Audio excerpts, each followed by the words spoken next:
வணக்கம் மக்களே. நம்ம சேனல்ல தொடர்ந்து ரிவ்யூஸ் தாங்க பார்த்துக்கிட்டு இருக்கோம். அந்த வகையில இப்ப நம்ம எதை பத்தின ரிவ்யூ பார்க்க போறோம் அப்படின்னா, நம்ம கார்த்திக் கதையில அடுத்து என்ன நடக்க போகுது அப்படிங்கறத பத்தி தாங்க இந்த வீடியோல பார்க்க போறோம். ஸோ மறக்காம இந்த வீடியோக்கு லைக் பண்ணிக்கோங்க, நம்ம சேனலையும் சப்ஸ்கிரைப் பண்ணிட்டு பக்கத்துல உள்ள பெல் ஐக்கானையும் கிளிக் பண்ணி ஆல்னு செட் பண்ணிக்கோங்க. அப்பதாங்க அடுத்தடுத்து வீடியோஸ் போடும் பொழுது தொடர்ச்சியா உங்களுக்கு நோட்டிபிகேஷன் வரும். பார்க்கலாம். சரி, வாங்க வீடியோல என்ன நடந்துச்சு அப்படிங்கறத பத்தி நம்ம இன்னைக்கு பார்ப்போம். நம்ம ரேவதி வந்துட்டு எப்படியாவது வெளிநாடு கிளம்பலாம் அப்படின்னு முடிவு பண்ணி அவங்க சர்டிபிகேட் எல்லாம் பேக் பண்ணிக்கிறாங்க. அப்ப ரேவதி எங்கேயோ போறத பார்த்துட்டு சாமுண்டீஸ்வரி கேக்குறாங்க, ரேவதி எங்க கிளம்பிட்ட? ரேவதி சொல்றாங்க, என்னம்மா, நான் எங்க போகணும் அப்படிங்கறதுனாலும் உங்ககிட்ட சொல்லிட்டு தான் போகணுமா?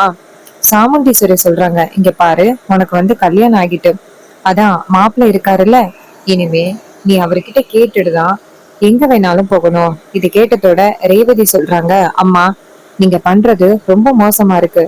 நீங்க என்னைய ரொம்ப அடிமை மாதிரி பயன்படுத்துறீங்க. சாமுண்டீஸ்வரி சொல்றாங்க, இங்க பாரு ரேவதி, உன் லைஃப் நல்லா இருக்கணும் அப்படிங்கறதுக்காக தான் உனக்கு ஒரு நல்ல வாழ்க்கைய அமைச்சு கொடுத்துருக்கேன். அத போயிட்டு நீ இப்படி பேசுறது எனக்கு கொஞ்சம் கூட பிடிக்கல ரேவதி. அப்ப ரேவதி சொல்றாங்க, அம்மா, நீங்க தாம்மா சொல்லிக்கிட்டு இருக்கீங்க எனக்கு ஒரு நல்ல வாழ்க்கையை ஏற்படுத்தி கொடுத்தாச்சு அப்படின்னு. ஆனா அதனால நான் எவ்வளவு தொந்தரவை அனுபவிச்சுக்கிட்டு இருக்கேன் அப்படிங்கிறது எனக்கு தான் தெரியும். உங்களுக்கு வேணும்னா அந்த ராஜா நல்லவனா தெரியலாம், ஆனா அவன் எப்படி நாடகம் போட்டு என் கழுத்துல தாலி கட்டினா அப்படிங்கிறது எனக்கு தான் தெரியும். இன்னும் கொஞ்ச நாள்ல அவனை பத்தின உண்மைகள் உங்களுக்கு தெரிஞ்ச பிறகு அப்ப நான் சொல்றது உண்மை அப்படிங்கிறது உங்களுக்கு புரியும் அப்படின்னு ரேவதி சொல்றாங்க. சாமுண்டீஸ்வரி டக்குன்னு, இங்க பாரு ரேவதி, உன்கிட்ட என்னால போட்டிக்கு போட்டி பேச முடியாது. நீ இப்ப எங்க வெளியில போற? அங்க கண்டிப்பா ராஜாவும் வருவாங்க. அப்ப ரேவதி கேக்குறாங்க, என்னம்மா, போறதுக்கு கூட எனக்கு அனுமதி இல்லையா? சாமுண்டீஸ்வரி சொல்றாங்க, இங்க பாரு, ஊட்டியில ஏற்காட்டுல என்ன நடந்துச்சு அப்படிங்கறத பத்தி மாப்பிள்ள என்கிட்ட சொல்லிட்டாரு. அதனால உன்னை கண்டிப்பா நான் தனியா அனுப்புறதுக்கு வாய்ப்பே கிடையாது. நீ யாரோடைய பாதுகாப்புல போய் தான் ஆகணும். அங்க எப்படி மாப்பிள்ள உன் உயிரை காப்பாத்தினாரு அப்படிங்கறத என்கிட்ட சொல்லிட்டாரு.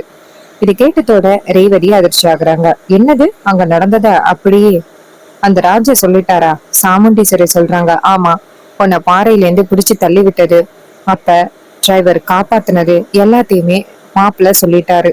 இது கேட்டதோட ரேவதி அதிர்ச்சி ஆகுறாங்க. இங்க பாருங்கம்மா, இந்த விஷயத்த பத்தி உங்ககிட்ட சொல்லக்கூடாது அப்படின்னு நான் நினைச்சேன். அதுக்குள்ளயும் அவன் எல்லாத்தையும் பத்த வச்சுட்டானா?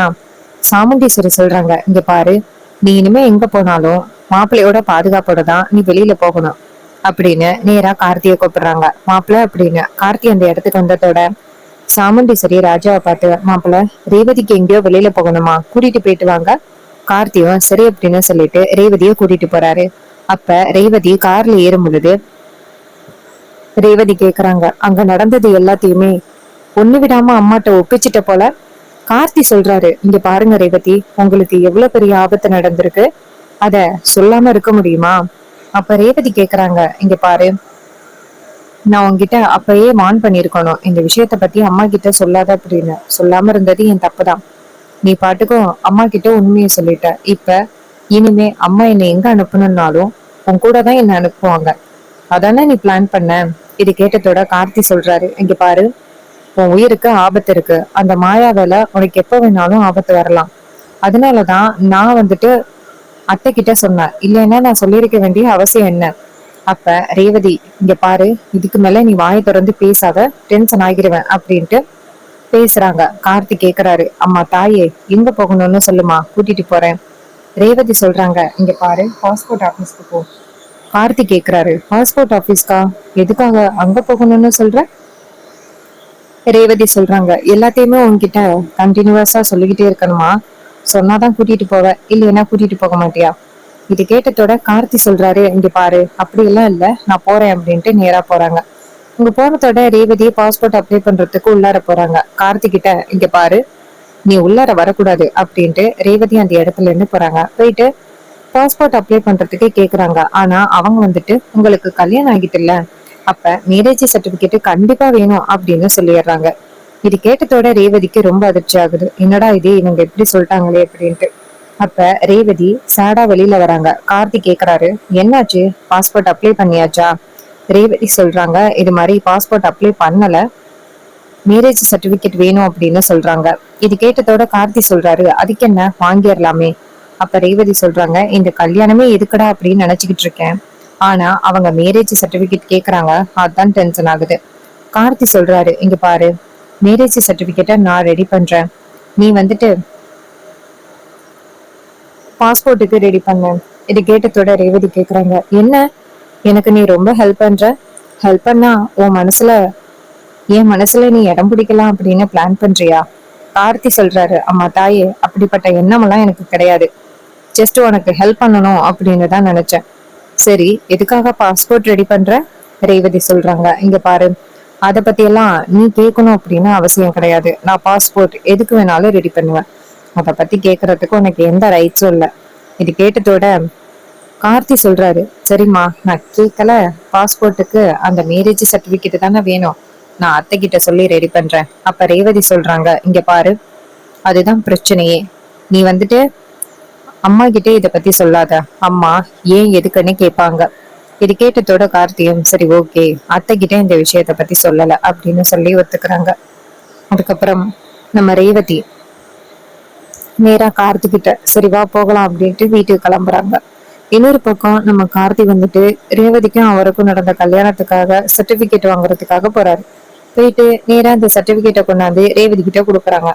ரேவதி அதை வாங்கிக்கிட்டு, செம்ம சூப்பர், ரொம்ப தேங்க்ஸ். அப்ப கார்த்தி சொல்றாரு, இங்க பாரு, இப்ப சொல்லு, எதுக்காக இதெல்லாம் நீ ரெடி பண்ணிக்கிட்டு இருக்க?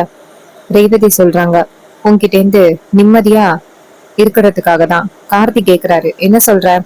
ரேவதி சொல்றாங்க, ஆமா, உன் கூட அப்படியே சேர்ந்து வாழ்வேன் அப்படின்னு நினைச்சிட்டு இருக்கியா?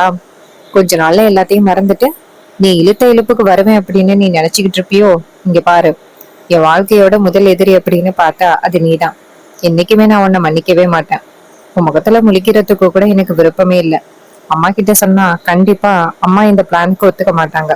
அதனாலதான் நான் ஃபாரின் போறதுக்கு யாருக்கும் தெரியாம இந்த மாதிரி முடிவெடுத்திருக்கேன். இது கேட்டதோட கார்த்தி சொல்றாரு, இங்க பாரு ரேவதி, அத்தைக்கு தெரிஞ்சா ரொம்ப கவலைப்படுவாங்க. ரேவதி சொல்றாங்க, இங்க பாரு, ஃபாரினை பத்தி உனக்கு என்ன தெரியும்? நீ சரியான முட்டாள், அதனாலதான் நீ இப்படி பேசுற. இந்த மாதிரி வாய்ப்புகள் எல்லாமே எப்பயாவதுதான் வரும். என் ஃப்ரெண்டு வந்துட்டு ஃபோன் பண்ணி ஒரு சூப்பரான ஜாப் வேகன்சி இருக்குன்னு சொன்னான், அதனால நான் போக போறேன். நீ அம்மா சமாளிக்கிற வேலையை பாத்துக்கோ. இது கேட்டதோட கார்த்தி சொல்றாரு, இங்க பாரு, அத்தை கேட்டா நான் சொல்லிடுவேன். ரேவதி சொல்றாங்க, நீ மட்டும் உண்மையை சொன்னன்னு வச்சுக்க, அவ்வளவுதான் அப்படின்னு சொல்லிட்டு ரேவதி மிரட்டுறாங்க. ரேவதி மிரட்டினத்தோட கார்த்திக்கு வேற வழியே தெரியல, அமைதியா இருக்காங்க. அப்புறமா ரேவதி கேட்ட அந்த சர்டிபிகேட்ஸ் மட்டும் கொண்டாந்து கொடுத்துட்டு, சரி நீ ஃபாரின் கிளம்பு, உனக்கு என்ன ஹெல்ப் வேணும்னாலும் நான் பண்றேன் அப்படின்ட்டு கார்த்தி சொல்லிடுறாரு. ரேவதி கேக்குறாங்க, என்ன இவ்வளவு நேரம் போக கூடாது அப்படின்னு சொன்ன, இப்ப ஒண்ணு சொல்ற? அப்ப கார்த்தி சொல்றாரு, இங்க பாருமா, அதுதான் உன் ஆசை அப்படின்னா என்னால எப்படி உன் ஆசையை வந்துட்டு தடுக்க முடியும்? ஃபாரின் கனவு, வெளிநாடு வாழ்க்கை எல்லாம் ரொம்ப பெரிய விஷயம். உனக்கு அதுதான் வேணும் அப்படின்னு நினைச்சா நீ போயிட்டு ஒர்க் பண்ணு, நான் என்னைக்குமே உன்னை எதுவும் சொல்ல மாட்டேன். இது கேட்டதோட ரேவதியும், சரி புரிஞ்சுக்கிட்டா சரி அப்படின்ட்டு சொல்றாங்க. இன்னொரு பக்கம் நம்ம ரேவதி வந்துட்டு கரெக்டா அந்த வெளிநாடு கிளம்புறதுக்காக திங்ஸ் எல்லாம் பேக் பண்ணிட்டு கிளம்புறாங்க. அப்பதான் சாமுண்டி செட்டி டக்குன்னு ரேவதிய பார்த்து, என்ன ரேவதி, திங்ஸ் எல்லாம் பேக் பண்ணிட்டு எங்கேயோ ரெடி ஆயிருக்க, நீயும் மாப்பிள்ளையும் எங்கேயும் போறீங்களா? அப்ப ரேவதி சொல்றாங்க, ஆமாமா, நானும் அவரும் கொஞ்சம் வெளியில போயிட்டு வர போறோம். உடனே சாமுண்டீஸ்வரியும், சூப்பர் ரேவதி, இதத்தான் நான் எதிர்பார்த்தேன், சீக்கிரம் நீ மாப்பிள்ளைய புரிஞ்சுக்கிட்டு சந்தோஷமா எப்ப வாழ போற அப்படின்னு எதிர்பார்த்து காத்துக்கிட்டு இருந்தேன். அதே மாதிரி நீயும் மாப்பிள்ளைய ஏத்துக்கிட்டு சந்தோஷமா வாழ ஆரம்பிச்சுட்ட. எனக்கு இப்பதான் ரேவதி நிம்மதியா இருக்கு. நான் தான் அப்பவே சொன்னேன், ராஜாவை கூடிய சீக்கிரம் நீ புரிஞ்சுப்ப, உன் லைஃப்ல நீ நல்லபடியா வாழ ஆரம்பிப்ப அப்படின்னு நான் அப்பவே சொன்னேன். அதே மாதிரி நீ நல்லபடியா வாழ ஆரம்பிச்சுட்ட. இது கேட்டதோட ரேவதி சொல்றாங்க, ஆமாம்மா, எனக்கு ராஜாவை ரொம்ப பிடிச்சிருக்கு, நான் அவர் கூட தான் சேர்ந்து வாழ போறேன் அப்படின்னு ரேவதி சொல்றாங்க. இன்னொரு பக்கம் இதையெல்லாம் கேட்டுட்டு சந்திரா அதிர்ச்சி ஆகுறாங்க. என்னடா இது, இவ இப்படி பேசுறாளே திடீர்னு அப்படின்னு. அப்ப சந்திரா நேரா ரேவதிய பார்த்து, என்ன ரேவதி, சுய நினைவோட தான் பேசுறியா? நீ இப்படி பேசுற ஆளு கிடையாதே. அப்ப ரேவதி சொல்றாங்க, ஏன் சித்தி, நான் அப்படி பேசக்கூடாதா? எனக்கு வந்துட்டு ராஜா கூட வாழ்றதுக்கு விருப்பம்தான். இதுல என்ன இருக்கு அப்படின்னு சொல்லி பேசுறாங்க. இது கேட்டதோட சந்திராவுக்கு செம ஷாக்கு. கண்டிப்பா இதுக்கு பின்னாடி வேற ஏதோ ஒரு காரணம் இருக்கு அப்படிங்கறத மட்டும் சந்திரா கண்டுபிடிச்சிட்டாங்க. இன்னொரு பக்கம் கார்த்தி ரேவதியை கூட்டிக்கிட்டு ஏர்போர்ட்க்கு போறாரு. அங்க போனதோட கார்த்தி நேரா ரேவதியை பார்த்து, கண்டிப்பா இன்னும் கொஞ்ச நேரத்துல சாமுண்டீஸ்வரி அத்தைக்கு உண்மை தெரிய போகுது. நீ என்ன பண்ண போற? அவங்க மனசு உடைஞ்சு போயிட மாட்டாங்களா? ரேவதி சொல்றாங்க, அதையெல்லாம் நான் பாத்துக்கிறேன். அத பத்தி நீ கவலைப்பட வேண்டிய அவசியம் இல்ல. அதுக்கப்புறம் கார்த்தி சொல்றாரு, சரிம்மா அப்படின்னு சொல்லிட்டு கார்த்தி உள்ளார வர ரேவதி டக்குன்னு கார்த்திய பார்த்து, இங்க பாரு, என்ன வேஷ்டி கட்டிக்கிட்டு எங்க வர பாக்குற? இதெல்லாம் இங்க அலவுடே கிடையாது. உன்ன மாதிரி பட்டிக்காட்டுக்கு இதெல்லாம் எங்க தெரிய போகுது? வெளியிலே வெயிட் பண்ணு அப்படின்னு சொல்லிட்டு ரேவதி இங்க இருந்து போறாங்க. போயிட்டு எல்லாத்தையும் பாத்துக்கிட்டு இருக்காங்க. இன்னொரு பக்கம் அதே இடத்துக்கு ராஜேஸ்வரி இருக்காங்கல்ல, சாமுண்டீஸ்வரியோட ஃப்ரெண்டு, கார்த்தியோட கம்பெனில ஒரு காலத்துல பார்ட்னரா இருந்தவங்க. அவங்க நேரா கார்த்திய பாக்குறாங்க. அப்ப ராஜேஸ்வரி அங்கிருந்து வந்துட்டு, மிஸ்டர் கார்த்திக், இங்க என்ன பண்றீங்க கார்த்திக்? அப்ப கார்த்தி சொல்றாரு, என் ஒய்ஃப் ஃபாரின் போறாங்க. ராஜேஸ்வரி கேக்குறாங்க, நீங்க போலையா கார்த்திக்? கார்த்தி சொல்றாரு, இல்ல மேடம், நான் போகல. ராஜேஸ்வரி கேக்குறாங்க, என்ன சொல்றீங்க கார்த்திக்? அப்ப கார்த்தி சொல்றாரு, இல்ல மேடம், நான் போகல, அவங்கள அனுப்பி வைக்கிறதுக்காக தான் வந்தேன். அப்ப ராஜேஸ்வரிக்கு செம ஷாக்கு. இந்த மாப்பிள்ள சொல்றீங்க? ரேவதி ஃபாரின் போறது சாமுண்டேஸ்வரிக்கு தெரியுமா? கார்த்தி சொல்றாரு, அந்த விஷயத்த பத்தி அத்தை கிட்ட சொல்லிடாதீங்க, ரேவதி யாருக்கிட்டையும் சொல்லக்கூடாதுன்னு சொல்லிட்டா. அப்ப ராஜேஸ்வரி சொல்றாங்க, ரேவதி ரொம்ப தப்பான முடிவு எடுக்கிறா, நீங்க ஏதாவது சொல்லிருக்கலாம்ல கார்த்திக். அப்ப கார்த்தி சொல்றாரு, இல்ல மேடம், ரேவதி எதையும் புரிஞ்சுக்கிற நிலைமையில இல்ல. ராஜேஸ்வரி சொல்றாங்க, கார்த்திக், நான் இதை எப்படியே பாத்துக்கிட்டு இருக்க முடியாது, நான் போயிட்டு ரேவதி கிட்ட சொல்றேன். கார்த்தி தடுக்கிறாரு, இல்ல மேடம், அவங்க கிட்ட எதுவும் சொல்லாதீங்க, அவங்க கண்டிப்பா நம்புற நிலைமையில இல்ல, அவங்க கோவத்துலதான் இருக்காங்க. அதுக்கு ராஜேஸ்வரி சொல்றாங்க, இங்க பாருங்க, ஒருவேளை ரேவதி வந்துட்டு ஃபாரின் போற விஷயம் சாமுண்டீஸ்வரிக்கு தெரிய வந்துச்சுன்னா அவ கண்டிப்பா மனசு உடைஞ்சு போயிருவா. நான் அந்த அளவுக்கு விட்டுட்டு இருக்க மாட்டேன். நான் போயிட்டு இப்பயே ரேவதி கிட்ட ஏன் இந்த அநியாயத்தை பண்றேன்னு கேக்குறேன் அப்படின்ட்டு ராஜேஸ்வரி நேரா ரேவதி கிட்ட போறாங்க. ரேவதி அப்படின்னு. ரேவதி ராஜேஸ்வரிய பார்த்ததோட, ஹலோ ஆண்டி, இங்க என்ன பண்றீங்க அப்படின்னு. அப்பதான் ரேவதி நினைக்கிறாங்க, ஐயோ, இவங்க அம்மாவோட ஃப்ரெண்ட் ஆச்சே, இவங்க கண்டிப்பா அம்மாக்கு போன் அடிச்சு சொல்லிடுவாங்களே அப்படின்னு. அப்ப ராஜேஸ்வரி கேக்குறாங்க, ரேவதி, நீ வெளிநாடு போறியா? ரேவதி சொல்றாங்க, ஆமா ஆண்டி. அப்ப ராஜேஸ்வரி கேக்குறாங்க, இந்த விஷயத்த பத்தி அம்மாவுக்கு தெரியுமாடா? அம்மா கிட்ட சொல்லிட்டு தானே வந்த, அம்மா வழி அனுப்ப வந்திருக்காங்களா? ரேவதி சொல்றாங்க, இல்ல ஆண்டி, வாங்க உங்ககிட்ட ஒரு நிமிஷம் பேசணும் அப்படின்னு கூட்டிட்டு போறாங்க. அப்பதான் ராஜேஸ்வரி கேக்குறாங்க, என்ன ரேவதி, ஏதாவது தப்பு பண்றியா? ரேவதி சொல்றாங்க, இங்க பாருங்க ஆண்டி, அம்மாவுக்கு தெரியாம தான் நான் வெளிநாடு கிளம்புறேன். அம்மாவுக்கு தெரிஞ்சிச்சுன்னா கண்டிப்பா என்ன வெளிநாடு விட மாட்டாங்க ஆண்டி. இங்க பாருங்க, உங்களுக்கே தெரியும், இந்த கல்யாணம் ஒரு கட்டாய கல்யாணம் தான். நான் மகேஷ் தான் ஆசைப்பட்டு கல்யாணம் பண்ணணும் அப்படின்னு நினைச்சேன். கடைசியில எங்க அம்மா விருப்பப்படி இந்த டிரைவரை கல்யாணம் பண்ணிக்கிற மாதிரி ஆகிருச்சு. இவன் கூட என்னால சேர்ந்து நிம்மதியா வாழ முடியல ஆண்டி. அதனாலதான் என் ஃப்ரெண்டு கிட்ட கேட்டு ஃபாரின்ல ஒரு வேலை ரெடி பண்ணிட்டேன். அங்க போயிட்டு செட்டில் ஆயிடலாம்னு நினைச்சிட்டேன். என் மனசு ஒரு நாள் மாறும், அன்னைக்கு எனக்கு பிடிச்சவனை கல்யாணம் பண்ணிட்டு அப்படியே அங்க நிம்மதியா இருந்துடுறேன். கண்டிப்பா இவனை நான் ஏத்துப்பேன் அப்படின்னு என்னைக்குமே நினைக்க முடியாது. ஏன்னா அந்த அளவுக்கு நான் கோவத்துல இருக்கேன். இவன் அம்மாவை ஏமாத்தி இந்த காரியத்தை எல்லாம் பண்ணியிருக்கான். என்னைக்குமே அவனை மன்னிக்க முடியாது ஆண்டி. தயவு செஞ்சு இந்த விஷயத்த பத்தி அம்மா கிட்ட சொல்லிடாதீங்க. நான் ஃபாரின் போன பிறகு அம்மா கிட்ட விஷயத்த சொல்றேன். அம்மா கண்டிப்பா என் மேல கோவப்படுவாங்க. ஆனா அவங்களோட கோபம் கொஞ்ச நாள்ல சரியாகிரும் அப்படின்னு எனக்கு நம்பிக்கை இருக்கு. ஆண்டி, இந்த நான் இப்போ போறதை மட்டும் சொல்லிடாதீங்க ஆண்டி. ராஜேஸ்வரி ரேவதியை பார்த்து, ரேவதி, நீ ரொம்ப புத்திசாலின்னு நினைச்சேன், ஆனா இந்த அளவுக்கு நீ முட்டாளா இருப்பேன்னு நான் எதிர்பார்க்கல ரேவதி. அப்ப ரேவதி கேக்குறாங்க, என்ன ஆண்டி இப்படி சொல்றீங்க? அப்ப அந்த ராஜேஸ்வரி சொல்றாங்க, இங்க பாரு, நீ தங்கத்தை விட்டுட்டு தகரத்தை தேடுறதுக்கு போற. அப்ப ரேவதி கேக்குறாங்க, என்ன ஆண்டி இப்படி சொல்றீங்க? அப்பதான் ராஜேஸ்வரி சொல்றாங்க, இங்க பாரு, உன் வாழ்க்கையில கிடைச்ச பொக்கிஷன் தான் அந்த ராஜா. அவனை விட்டுட்டு நீ ஃபாரின் போகணும்னு சொல்ற. இங்க பாரு, இப்ப கூட உன்னை ஃபாரின் அனுப்புறதுக்காக இந்த தம்பி வந்திருக்காங்க அப்படின்னு. உன்னை அனுப்பக்கூடாது அப்படின்னு நினைச்சிருந்தா எப்பவோ சாமுண்டீஸ்வரி கிட்ட உண்மையை சொல்லி உன்னை நிப்பாட்டி இருக்கலாம்ல. அப்ப ரேவதி கேக்குறாங்க, இங்க பாருங்க ஆண்டி, ஒருவேளை உங்களுக்கு அந்த பையனை பிடிச்சிருக்கலாம், அதனால அந்த பையனுக்கு நீங்க பயங்கரமா சப்போர்ட் பண்ணலாம். ஆனா என்னைக்குமே நான் அந்த டிரைவரை நம்ப மாட்டேன். இதுக்கு மேல என்கிட்ட எதுவும் சொல்லாதீங்க ஆண்டி. அதோட அம்மா கிட்ட நான் ஃபாரின் போற விஷயத்தையும் சொல்லாதீங்க.